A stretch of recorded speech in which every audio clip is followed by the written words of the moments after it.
চললো বলে আমার বিহনে মা আমার পথবাণী চেয়ে আছে। যাই, পাঠশালা ছুটি হয়েছে, এই মুহূর্তে মাকে গিয়ে বলবো, মা আমি বড্ড ক্ষুধার্ত, আমাকে কিছু খেতে দাও। তাই তো বিলম্ব না করে এই মুহূর্তে ছুটে চললাম আমি আমাদের সেই রাজপ্রাসাদে। ওই তো সে তাদের কনিষ্ঠ পুত্র শ্রীমান দুর্লভ লক্ষিন্দর আজ সে যেন পাঠশালা হইতেই বাড়ি ফিরে যাচ্ছে। তবে না না না, তাকে যদি আমি বিবাহর কথা স্মরণ না করে দেই, হতে পারবো না বিশ্ব মাঝারে বিশ্ব পূজিতা। তাই তো আমার মনসার রূপ দূরে রেখে এক সুন্দরী রূপ ধারণ করে ছুটে যাবো সেই লক্ষিন্দরের সম্মুখী। শুধুমাত্র লক্ষিন্দরকে বিবাহর জন্য উন্মাদ করে তুলব।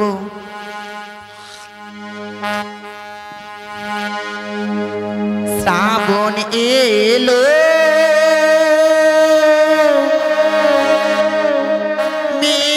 মেঘনালো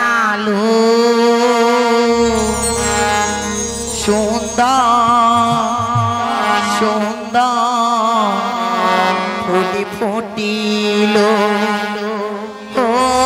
আষাঢ় যারা সবাই এলো, আষাঢ় যারা সবাই এলো, তুমি কবে আসবে গো,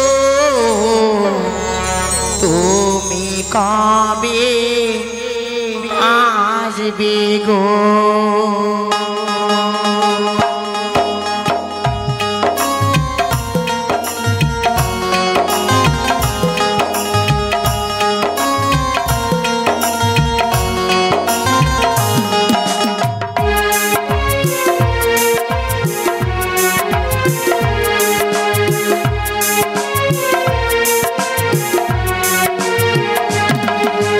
শ্রাবণ এলো মেঘনালো, শ্রাবণ এলো মেঘনালো সুন্দর সুন্দর ফুলি ফুটিল আষাঢ় যারা সবাই এলো, আষাঢ় যারা সবাই এলো, তুমি কবে আসবে গো, তুমি কবে আসবে গো।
লক্ষ্মীন্দর যেন এই পথ দিয়েই বাড়ি ফিরে যাচ্ছে।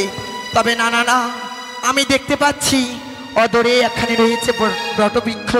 সেই বটবৃক্ষের নিচে আমি কিছু সময় বিলম্ব করব, দেখি সেই লক্ষ্মীন্দর কতক্ষণে আসে। ওই তো আর কিছু দূর পথ অতিক্রম করলে আমি রাজপ্রাসাদে পৌঁছে যাব, তাই বিলম্ব করব না গো। এই মুহূর্তে রাজপ্রাসাদের দিকে আমি ছুটে যাই। যাই যাই। কি তুমি চোখে দেখতে পারো না অমন ভাবে ধাক্কা মারছো? আমি তোমাকে ধাক্কা দিয়েছি? সত্যই? না না না, মনে হচ্ছে তুমি আমাকে আজকের দিনে ইচ্ছে করে ধাক্কা মেরেছো। বেশ যুবক, বলছিলাম যুবক, তোমার কাছে আমি কিছু শুনতে পারি? আমার কাছে কিছু শুনবে? হ্যাঁ। বলো, এমন কি শুনতে চাও তুমি? বলছিলাম তুমি কোথায় গিয়েছিলে? আমি গিয়েছিলাম পাঠশালায়। পাঠশালায়? তোমার নাম খানি? আমার নাম শ্রীমান দুর্লভ লক্ষ্মীন্দর। ও নিশ্চয়ই, তাহলে তোমাদের বাড়ি সেই চম্পলা নগরী। সত্যই বলেছো তুমি। তোমার পিতা অধিপতি চন্দ্রধর তিনি হচ্ছেন আমার পিতা। যুবক, বলো। তোমাকে আমি আর একখানি কথা বলবো। বলো, এমন কি বলতে চাও? বলছিলাম তুমি বিবাহ করেছো? বিয়ে? হ্যাঁ। আচ্ছা বলো তো, বিয়েকে কোনো গাছের ফল, বিয়েকে কোনো নদীর জল, বিয়েকে কোনো খেলনার পুতুল, তাকে নিয়ে খেলাধুলো করা যায়? কে কি বলছো? তুমি এত বড় যুবক হয়ে গেছো, এখনো জানো না বিবাহ কি জিনিস? সত্যই, ছোট থেকে পিতামাতা আমাকে কোলে পিঠে করে মানুষ করেছে, তাই তো পিতামাতার মুখে আমি কোনোদিন বিয়ের কথা শুনিনি। এই প্রথমবার আমি তোমার মুখে বিয়ের কথা শুনলাম। যুবক, তুমি যদি বিবাহ করো আমার মতো একজন সুন্দরী কন্যা লাভ করতে পারবি, সে তোমার পাশে থাকবি, তারপর তোমায় যে গান শোনাবে। হ্যাঁ? সত্যই? এতক্ষণে বুঝতে পেলাম তোমার মাথাটা যে খারাপ রয়েছে, তাই এমনিভাবে কথা না বলে আমার পথ থেকে সরে দাঁড়াও। গগনে অনেক বড় বেলা হয়েছে, আমাকে যেতে দাও। এই তো সেই লক্ষ্মীদের হচ্ছে ৫ম বৎসর বয়স, তার অঙ্গের এই কোনো কাম ভাব, তাই তো আমি বিলম্ব না করেই এই মুহূর্তে কামদেবের কাছ থেকে কাম ভাব নিয়ে লক্ষ্মীদের অঙ্গে নিক্ষেপ করলাম।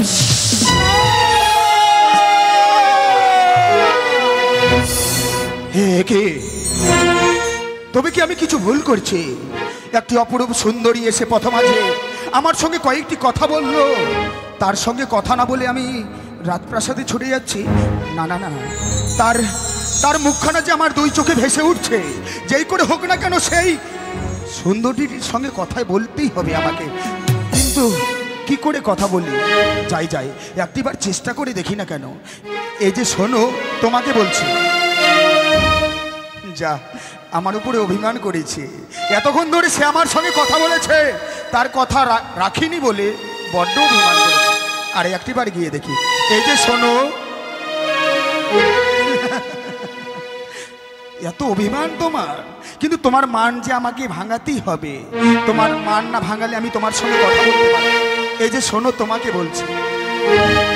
কি হয়েছে যুবক, তুমি অমন ভাবেই আমার দিকে এগিয়ে আসছো কেন? বলো তো, তোমার নামখানা কি? ও, তুমি আমার নাম শুনবে? সত্যই? আমার নাম হচ্ছে সোনা। সোনা? সত্যই? এ কি বলছো তুমি? তোমার নাম হচ্ছে সোনা? যেমনি তোমার নাম তেমনি তুমি দেখতে অপরূপ সুন্দরী, মনে হচ্ছে আকাশের পরি নেমে এসেছে এই ধরার বুকে। তাই একটি কথা বলবো? বলো। কি সুন্দর যেন তোমার দুটি চোখ, কি সুন্দর যেন তোমার এই মুখখানা। আমি তোমার মধ্যে যে হারিয়ে গিয়েছি গো। কে কি বলছো যুবক? ও গো তোমারি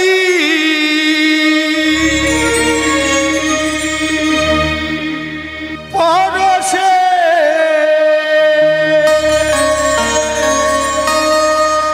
জীবন আমার গো ধন্য হলো। তুমি যে আমার চির আশার আলো, তুমি যে আমার চির আশার আলো। ও মা, এসো সোনা, না, এসো। যেতে পারবো না। ছেড়ে দাও, ছেড়ে দাও। এসো সোনা, এসো, ধরা দাও।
শোনা যেও না, অমন করে পথমাঝে এসে আমাকে পাগল করে দিয়ে তুমি কেন চলে যাচ্ছ?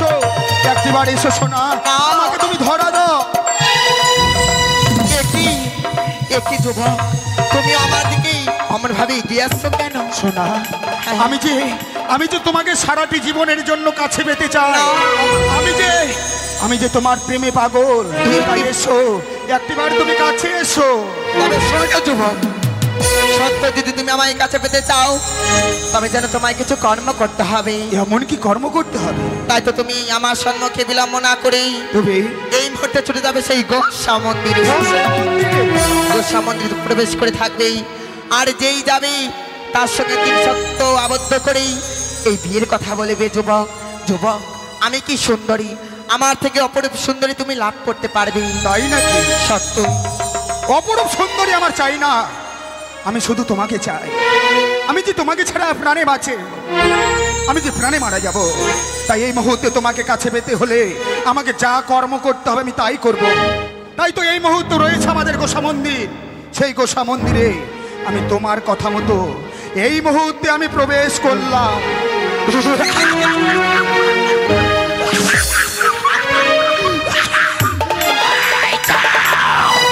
ভোরের মহামূর্খ চন্দ্রধর, তুই ভেবেছিলি তোর পুত্রকে উচ্চ শিক্ষায় শিক্ষিত করে তুই রাজ সিংহাসনে বসাবি? আমি কিছুতেই হতে দিব না।